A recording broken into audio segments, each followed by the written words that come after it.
이것은 야게의 아들 아굴이 말한 잠언이다. 이 사람이 이디엘에게 말하고 또 이디엘과 우갈에게 말하였다. 참으로 나는 사람이라기보다는 우둔한 짐승이며 나에게는 사람의 총명이 없다. 나는 지혜를 배우지도 못하였고 지극히 거룩하신 분을 아는 지식도 깨우치지 못하였다.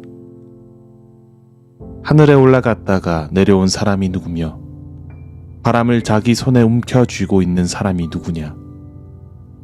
물을 그 옷자락으로 싸고 있는 사람이 누구며 땅의 모든 경계선을 그은 사람이 누구인가?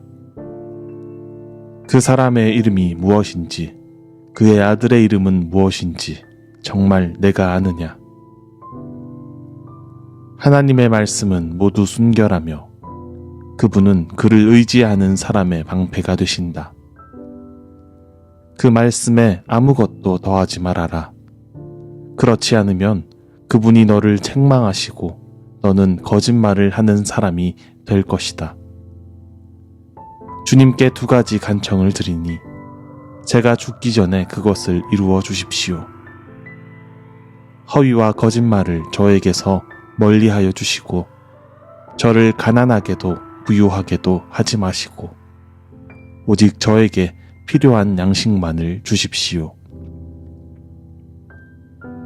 제가 배가 불러서 주님을 부인하면서 주가 누구냐고 말하지 않게 하시고 제가 가난해서 도둑질을 하거나 하나님의 이름을 욕되게 하거나 하지 않도록 하여 주십시오.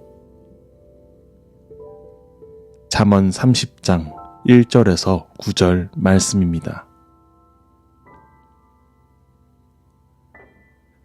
잠언 30장은 아굴의 잠언이라고 불리는 잠언입니다. 성경 전체에서 오로지 이 장에만 기록된 인물이지요. 그러므로 우리는 아굴이라는 사람이 누구인지 어떤 삶의 맥락과 목적에서 이 같은 글을 남겼는지 알기가 어렵습니다. 학자들마저 열왕기상 4장에 기록된 장면을 근거로 그저 그가 솔로몬과 비교되었던 여러 지혜자들 중에 하나로 보는 것이 무난한 이해일 것이라고 설명하는 것으로 보아 그들 또한 그가 누구인지 분명히 설명하지 못했다고 할 수 있겠습니다. 그러나 저는 이렇듯 아굴이 우리에게 수수께끼 같은 인물인 것을 인정할 때에 오히려 잠언 30장은 특별한 상상력을 일으키고 재미있는 묵상의 이유가 될 수 있음을 느끼게 됩니다. 왜냐하면 본문의 저자를 여러 방식으로 이해할 수 있음에 따라 본문의 내용이 다채롭게 드러나기 때문입니다.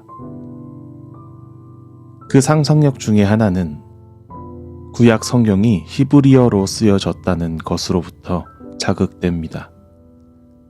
왜냐하면 히브리어는 기역, 니은, 디귿과와 같은 자음만 있고 아야어여와 같은 모음이 기록되지 않는 특징을 갖기 때문입니다. 그러므로 해당 본문의 자음에 어떤 모음을 붙이느냐에 따라 그 내용이 다르게 번역될 수 있는 것이죠. 먼저 1절 전반부에 기록된 아굴의 잠언에서 잠언이라는 단어의 원어 마사라는 단어를 지명으로 이해한다면 1절은 아굴의 잠언이 아닌 마사 사람 야게의 아들 아굴이 한 말로 받아들일 수 있겠습니다. 마사라는 지역이 아라비아에 있다는 것을 고려해 볼 때 우리는 아굴이 어쩌면 번성했던 솔로몬 왕조 시절에 아라비아에서 온 이방인이었을 가능성도 찾아볼 수 있는 것이죠. 단순히 솔로몬 주변의 지혜자로부터 이방인 지혜자인 아굴의 모습으로 그 모습을 바꿔 상상하노라면 그가 한 말에서 드러나는 거룩하신 분의 무게감은 이스라엘의 한 종족의 주님을 넘어 이방의 주님으로까지 매겨지니 그 고백이 새롭습니다. 또한 1절 후반부의 말씀도 어떻게 자음을 끊어 읽느냐에 따라 완전히 다른 문장으로 번역됩니다. 기존에 이 사람이 이디엘에게 말하고 또 이디엘과 우갈에게 말하였다라는 본문이 그가 말하였다. 하나님 저는 피곤합니다. 하나님 저는 피곤합니다. 제가 어떻게 다시 힘을 되찾을 수 있습니까? 라는 문장으로 번역되어 그의 처지가 드러나게 됩니다. 우리는 각 구절의 두 번역 중에 어떤 문장이 아굴의 고백인 것인지 정확히 알 수 없지만 그럼에도 저자가 이방인이며 지쳐서 기운이 빠진 채로 괴로움을 탄식했을 가능성을 본 것만으로도 본문에 더욱 깊이 빠져들어 공감할 수 있게 됩니다. 본문 전체에서 아굴의 곤고함이 드러난 까닭입니다. 그가 곤고한 까닭은 3절에 이렇게 드러나 있습니다. 나는 지혜를 배우지도 못하였고 지극히 거룩하신 분을 아는 지식도 깨우치지 못하였다. 그러나 말씀 전반을 살피면 그는 세상적인 기준에서 분명히 우둔한 자가 아니라 할 수 있습니다. 왜냐하면 그는 알기 위해 많은 것을 살피는 사람이었기 때문입니다. 15절에 기록된 바 만족할 줄 모르는 것을 살피고 18절에 기이한 일을 살피고 21절에 세상을 뒤흔들 만한 일들을 살피며 24절 가장 지혜로운 것을 살피고 29절 늠름한 것들을 살피는 사람입니다. 앞서 아굴을 그려본 것에 따라 그가 아라비아에서 온 사람이라고 가정한다면 그는 많은 지역을 다니며 많은 사물을 관찰하며 모르는 것을 알기 위해 살피는 사람이었을 것이 분명합니다. 그러니 그가 살펴봄을 통하여 많은 것을 알고 있지만 스스로 2절에 이같이 말하는 것은 더욱이 특별한 의미를 갖는다고 볼 수 있겠습니다. 그러므로 말한다.